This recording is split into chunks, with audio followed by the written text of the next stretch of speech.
Hey, everybody, welcome to tonight's episode of Ask Mary Anything Within Reason. You know, that important caveat that the moderators love. It is very good to be with you. So let's do what we're all here for. Here we go. There we are. Okay, Johnny, question. Would Donald try to ensure the military's loyalty by threatening the safety of their families and making some, including children, as an example, by sending his loyalists to the bases where they live? Um, okay. As you all know, I believe that Donald is capable of anything, right? That's why I'm always saying um there's no worst. Like he'll always get worse. There's no bottom, et cetera, et cetera. However, that doesn't mean he's going to have to do certain things. Um, what seems to be happening is that they are creating structures which essentially um, obviate the need to do the kind of thing you're talking about. Is he capable of doing that kind of thing if he felt that he needed to for whatever reason? Yes, sadly, he is. But um, they have so many people now in key positions, like especially if you look at the DOJ, as we know it, is gone. It's gone. It is there. It is not there to dispense justice for the American people. It is there solely for the purpose of protecting Donald Trump and getting his agenda through. So with the military, it's not quite that bad, and quite frankly, the military is a much more complex organization, and there is a very not inconsiderable group of people within and outside of the military who are paying very close attention to what's going on.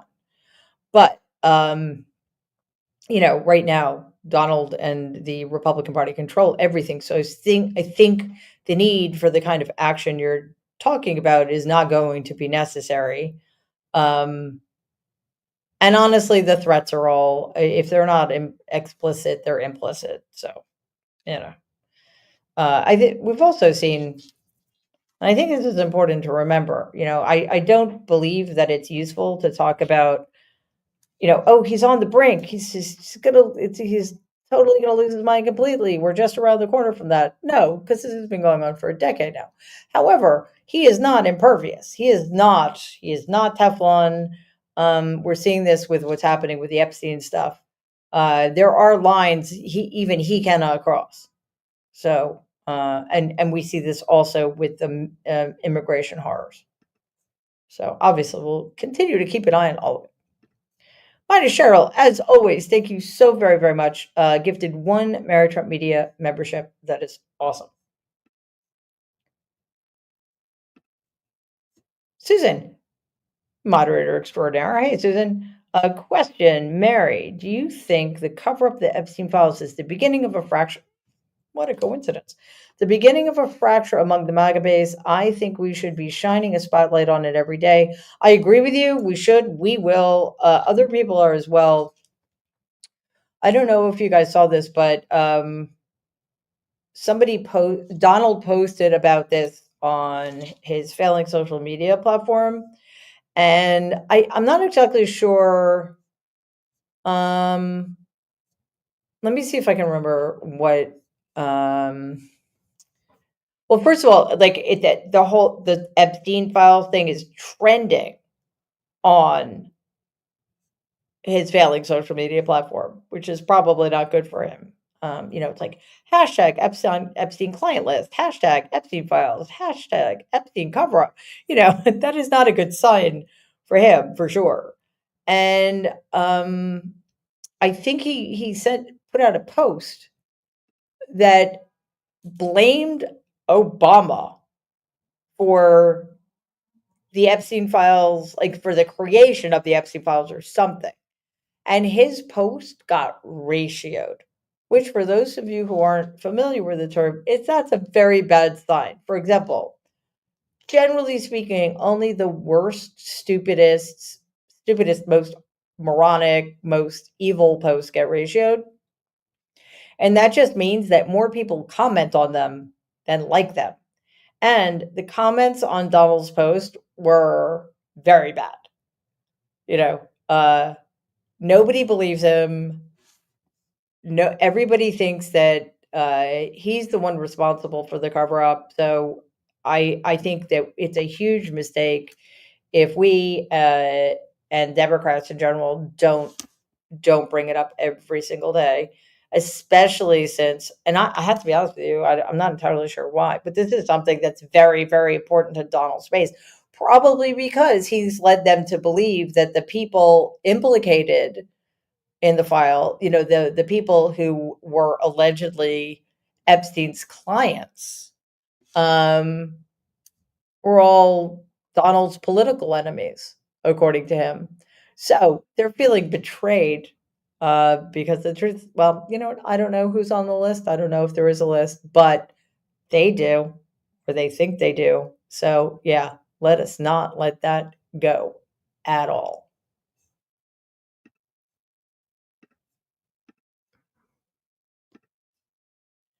My name is Cheryl.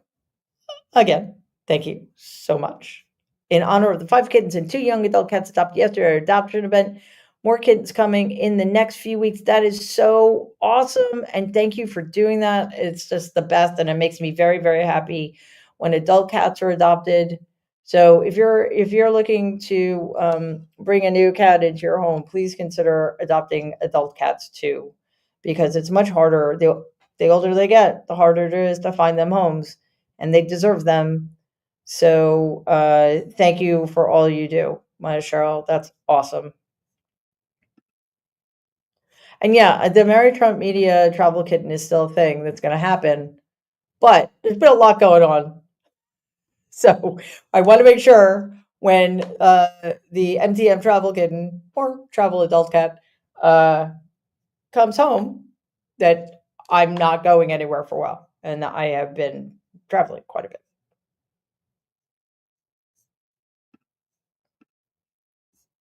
Alan, question. How could one man single handedly bankrupt his own casino? Well, you have 3 of them competing with each other. That's how. Yeah, apparently Donald thought that the more. See, my grandfather was in owned rental properties. In which case, yes, the more of those you have, the more the more money you're going to make. They don't compete with each other because they're different price points or they have different features or whatever. I lived in a building my grandfather owned, and within 2 blocks of my building, 3 blocks of my building, he owned 5 other buildings, and they were fully rented all the time. So they weren't competing with each other. He had like a 4 dozen buildings in Brooklyn. Casinos, however, do compete with each other. And Donald had 3 casinos on the Atlantic City Strip, and they cannibalized each other's profits. That's how. Also, being stupid doesn't help. Um, WGAS 420 question. Hopefully, the House and Senate will change after the midterms. Should they, and will they push Donald out? Well, if they change hands, they absolutely should. But here's the thing. Um, Impeaching him is comparatively easy. We just need a simple majority in the House. So that's just the first phase. The second phase is the trial in the Senate. And in order to convict him, we need 60 votes. The reason he wasn't convicted in the Senate the second time around, after inciting a coup against his own government, was because Mitch McConnell didn't want to convict him. The Republicans, uh, it's not that they had a majority. It's just that the Democrats needed 60 votes and we only got 57, which, by the way, says a lot. Um, I think it was 50-50 in the Senate back then. So that means we got 7 Republicans, which was not an inconsiderable number of them, to take that quite serious step, but it still wasn't enough. So I think the likelihood is good that the Democrats will win the House back in the midterms, and if there's any justice in the world, they'll win a lot. Not just a simple majority, but again, in the House, that's all that's required to get stuff done. I think the map for the Democrats next year is not good in the Senate. Um, but even if it were better, I don't think they get 60 votes. The question is, well, I was gonna say something incredibly stupid. Maybe it is genetic. I was going to say the question is there anything Donald can do that's so horrific that any Senate Republicans will realize that this is unsustainable and can't continue? The answer to that question is no. We know this. I mean, we know that Lisa Murkowski was pretending at one point that she was so horrified by it all that she was thinking of joining the Democrats, the Democratic caucus. And then, like 30 seconds later, with a heavy heart, you know, she voted to pass the big abominable bill that is going to destroy the lives of millions of Americans. So, yeah, there's nothing. There's nothing. They're just all fascists, and this is all going exactly as they would have it go. But that's all the more reason for us to make sure we rack up as many points as humanly possible in 2026 and before then, if we can. No kings in America. I agree with that. Question. Did anyone else see the story about Metallica bringing a copyright violation against Pete Hegseth? Yes, indeed. So, Metallica sent out a cease and desist because Pete Hegseth used their song. What is it called? Give me a sec. I forget what it's called, but it's the reason I'm forgetting is because it's like a there's another song with the same name, and I can't remember what that one is called either. But anyway, doesn't matter. He played a Pete Hegseth song. He doesn't have the rights to that song. You literally cannot just post somebody else's music in a public forum because you're essentially stealing it from them. The song, thank you, Mercedes, because I don't like to pretend that I'm prescient and know everything all the time. And I'm sure Metallica is lovely. I don't listen to their music. I'm sure I know some of their songs. Enter the Sandman, Pete Hegseth, of all people. So, yeah, if you play somebody's music, and Donald has done this all many times, you're basically stealing from them because they deserve to be paid for their work. So, um, will it lead to anything? I don't know. It never seems to. It never seems to. But at least you know what it does do. It shows us which bands out there are on the right side of things. So go Metallica and Pete Hegseth. Stop pretending you're cool because you're not.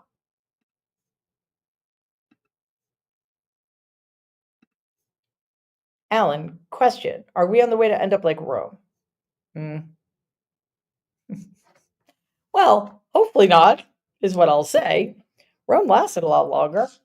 But there are alarming parallels. The people we put into power, whew. I mean, Donald is literally Nero and Caligula combined. And we are in the bread and circuses phase of our failing democracy because apparently he is hosting a UFC fight at the White House. Are there going to be women wearing bikinis walking around the ring with the numbers? I don't know. If that's a thing? I don't watch UFC. I don't know, but that's like an old boxing thing. So yes, bring on the bread and circuses and the gladiators and the misogyny. Let's do that. So it's a reasonable question.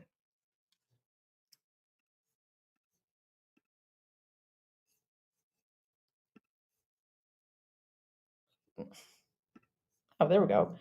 Donna, hello. Question.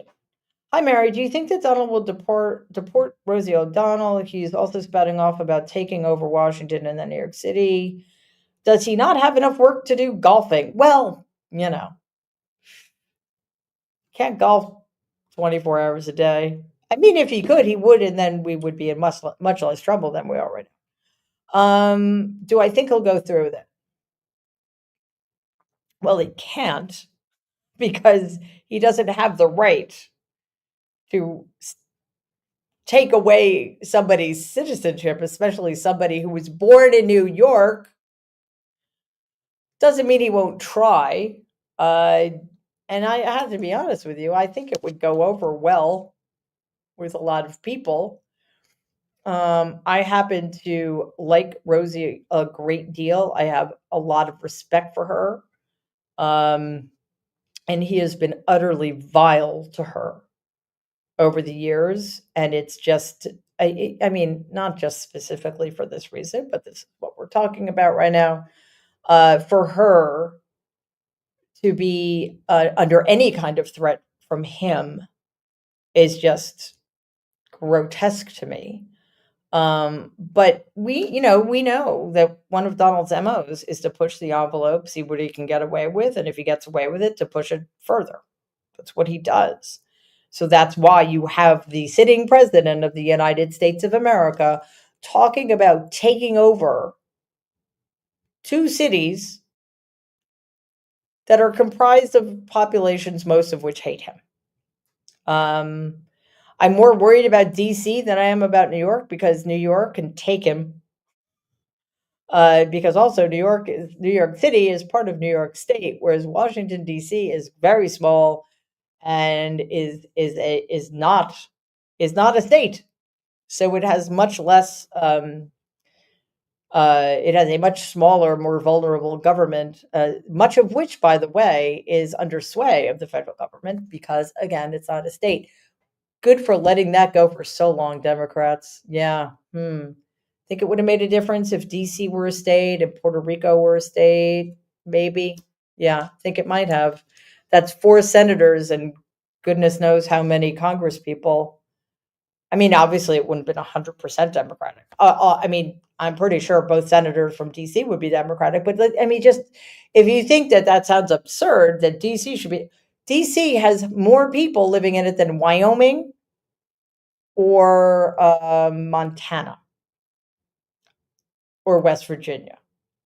Does that sound fair? No. So anyway, nothing Donald does would surprise me. I'm very glad at the moment that Rosie is living abroad with her family because that is much safer for her. So Ireland, please take care of them. Philip, question. Oh God. Yeah. Now that Paramount has kissed the ring, what is a Star Trek fan to do? Yeah. Well, for those of you who don't know, let me give you some context. During the election, 60 Minutes did an interview with Donald and they did an interview with Kamala Harris. And as any news outlet does with any interview, whether it's video or in print, the interviews were edited.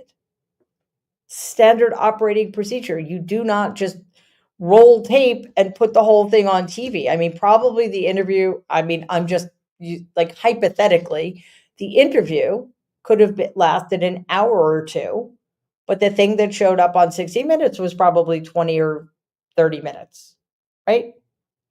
You edit for flow and clarity and to get rid of repetition and to get rid of bad takes. Bad takes in the sense that, the interviewer messed up the question or whatever.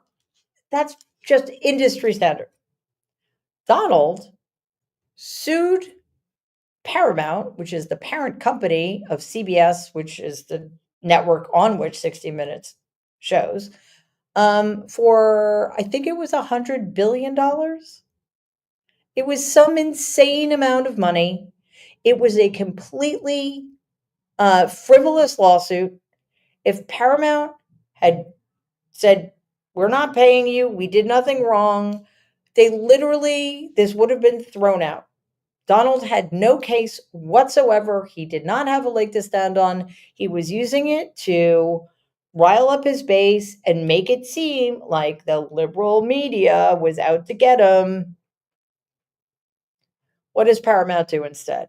Well, as it turns out, Paramount has a merger deal it wants to put together that would make it lots and lots and lots of money. So why is that an issue? Well, because it requires approval by the FCC. That's the right acronym. Forgive me if I'm wrong. Basically, it needs to get this approved by the Trump administration. So instead of sticking to their guns and making it clear that they will not be bullied, they bent the knee and they handed Donald over. It was not a, like, in the context of the $100 billion lawsuit, it was not a huge sum of money. It was something like $16 million. That's not the issue. Like, that's nothing to a company like Paramount. And with this merger, they stand to make, oh my God, I don't, hundreds of millions of dollars. So for them, it was worth it. It was a nuisance that they could get rid of. It sends a chilling message. It was despicable what Paramount did. And it sets a tone, it sends a message, and it's a bad one. Why is this a problem for Star Trek fans? Well, because Paramount owns all of the Star Trek shows and movies. So, if you want to watch any of the Star Trek series from the original to just through to Discovery or Strange New Worlds or anything in between, DS9, Voyager. Yes, I know my Star Trek. Yeah, you have to either you watch it on Paramount, which feels very uncomfortable right now, or you buy the DVDs, which also probably puts money in Paramount's pocket. But it's probably better to buy the DVDs. One, because you always have them, and two, because you get all sorts of cool extras, than continue to pay Paramount money every single month. I don't know. So yes. What is a Star Trek fan to do if you don't want to keep enriching the people who are basically acting in a way that is the diametric opposite to the lessons taught in Star Trek? I feel your pain. Broken all broken. Question: were you able to catch any of Wimbledon while you were traveling? Not much. However, excuse me, I need to hydrate. Unfortunately, not a lot. It was the timing of the trip was bad for that purpose, but also because I was in Italy and my last few days in Italy were in Florence, which is my second favorite city on the planet. I did, I was not going to stop and watch tennis, so of course I followed the scores. But I was back in time for the women's final, which was sad because, and not because Iga Swiatek won. That's fine, good for her, congratulations. It's how she won. She played against Amanda Anisimova, who's an American. And just so you know, one of the things I love about tennis is that it's international, and you don't have allegiances to players necessarily because of what country they're from. My favorite tennis player right now is Ukrainian. Before that, my favorite tennis player was Polish. I don't care if you're American or not. But in this instance, if Anisimova had won, she would have been the third American in a row to win a Grand Slam, which is I guess would be cool for some people. But the reason it was so kind of devastating is because should I be talking about this at this length? Probably not. So I'm not going to. But if you're interested, Amanda Anisimova is an amazing story. She was a prodigy. She was doing extraordinarily well. She turned pro at like 16 or something. At 17, things were going really well. And her dad, who was also her coach, died suddenly, and it derailed her career. And she was just in the last couple of years just coming back because she just checked out, understandably, and there was no joy in the game anymore, and she was just doing badly. She came back a couple of years ago and is now, I think, in the top 15. Well, actually, she's now in the top 10 again or not again, for the first time in her career. But before Wimbledon, she had gotten back into the top 15. which is extraordinary. She had the most amazing tournament at Wimbledon. She had tough matches. She was on the court a lot, but she won and she was brilliant. And she was, I believe, had a chance of giving Swiatek one run for her money. The difference is, of course, Iga Swiatek has won several Grand Slams. She's more used to it. Also, she had a much easier run to the final. She was on the court much less, so she had a lot of gas in the tank. Anisimova just did not. Like, she had nothing left, and it was just a rout. I'm sorry, something in my eye. So Swiatek won 6-love, 6-love, which is really just as bad as it can get.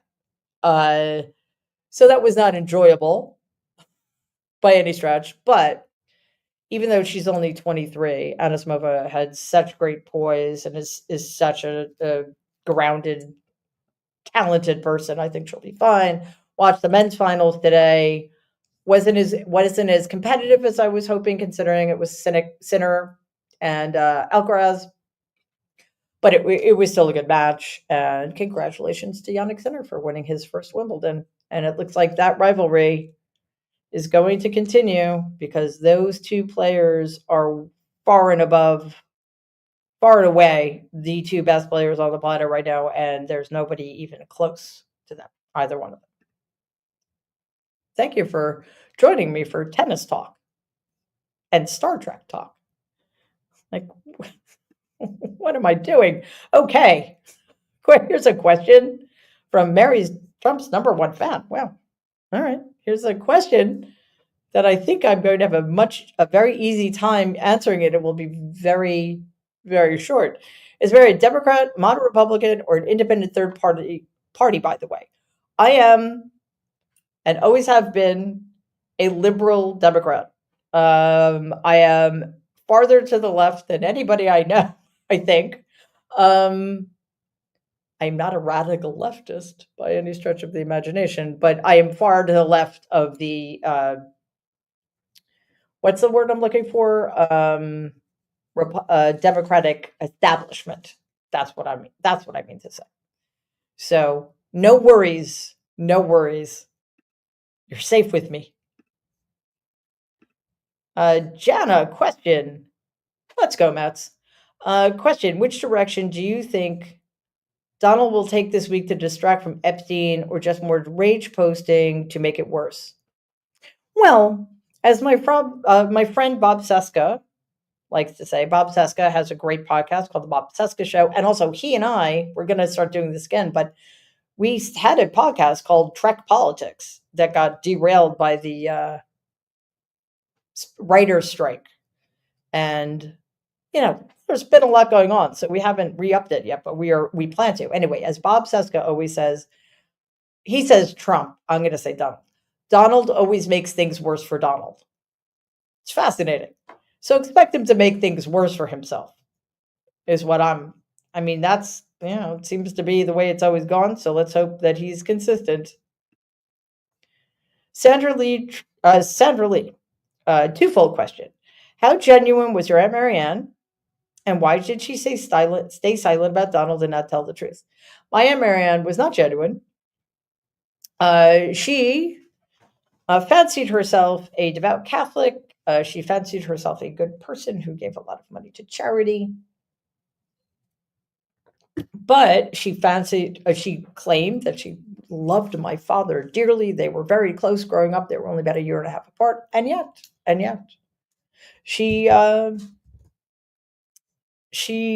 well, what can I say? She stole my father's inheritance from me. So there's that.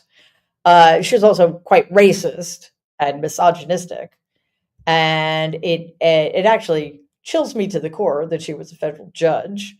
And why did she stay silent about Donald? Well, because she knew how bad he was, and knew if she spoke out against him, he knows where all of her bodies are buried too. So, yeah, too bad. Might have mattered. In fact, what she said to me once is, I am having a very hard time scrolling for some reason. Oh, there we go. She actually said this to me. Um, I'm so glad I'm a federal judge because I can claim that I have to stay neutral and I don't have to give my opinion about it. Yeah. Yeah, I know. I apologize. Something's up with my screen here, and all of the questions aren't getting posted. But I'm having issues with scrolling, but hopefully it's going to be okay. Okay, Abby, question: Does democracy get a last meal? Not McDonald's. Does democracy get a last meal? I do not think it does. But how unfair would it be if it were McDonald's? I just P tourist. Yeah, I don't know who's gone. Question: During your recent time in Italy, what was one of the best meals you enjoyed? Okay, so we started off in Milano, and I have to be honest with you, didn't have a great meal. I mean, I had a great meal with some great friends, but like the food was, eh. But I thought, okay, Florence. Florence is like the best food I've ever had in my life. Now, granted, it was only there for 3 nights. The first night we didn't even go out because it was a long day.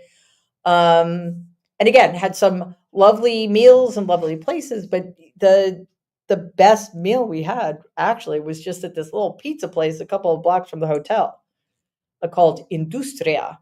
It was perfect. It was a little cobblestone side street, amazing salad. The pizza was excellent. Um, the wine, et cetera, et cetera. But only had a couple of had a terrible dinner there, but that happens anywhere. And I was in Florence, so I didn't care. I'm telling you, if you haven't been, you must go. It is truly one of the greatest places on the planet.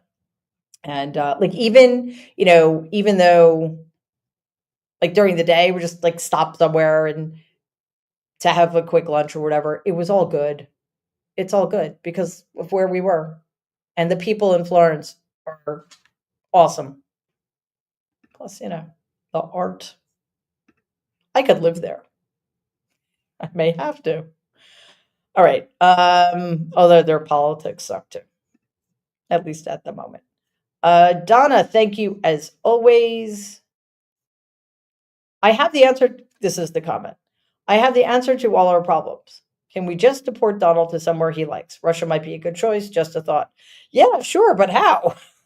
I don't think we have any mechanism with which to do that, unfortunately.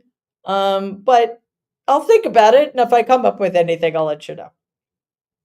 I think it's much more likely I get deported first. But yeah, we'll see. In all seriousness, I think that the thing with Rosie is not that is not good. That he's feeling so comfortable going after an American citizen like that. But shouldn't surprise anybody. Jules plays Taps for Vets. Question: What did you make of Donald's comments about deporting? Oh yeah, sorry, we did that already. And yes, he does think he has that much power. He'll just sign an executive order and think it'll happen. And it might. Sabrina, super sticker from Canada, Canadian in the house, elbows up. Thank you so very much, Sabrina. That's awesome. Connie, a new member, welcome. It is great to have you here. Bertrand, question: Did you tell the Italian cab driver that you are his niece? Absolutely not.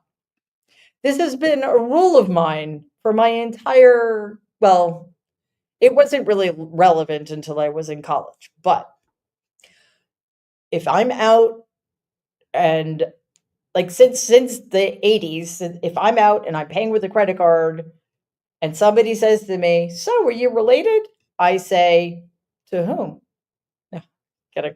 Because it's pretty clear what they mean. I say, "No." And you know what the response is?